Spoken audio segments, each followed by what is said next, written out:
তো গাইজ আপনারা দেখতে পাচ্ছেন দর্শকরা অনেক উচ্ছ্বসিত বাংলাদেশের ম্যাচ দেখার জন্য। যদিও at last the fragile was in the Bangladesh.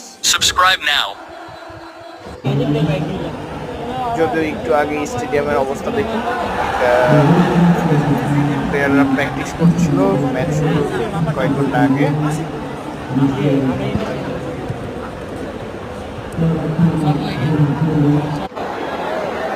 বাংলাদেশের সাপোর্টারদের অভাব নেই।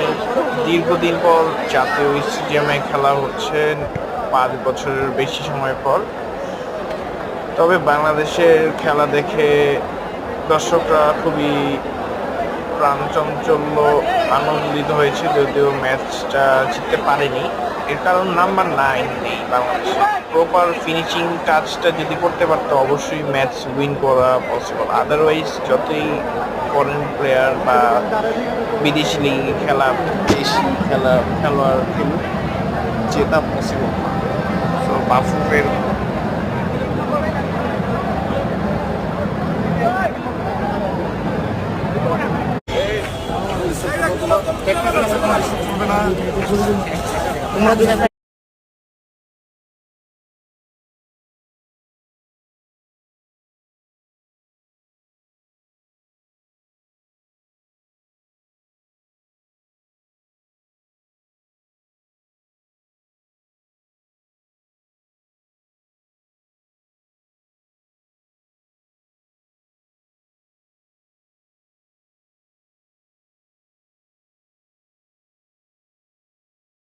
Subscribe now.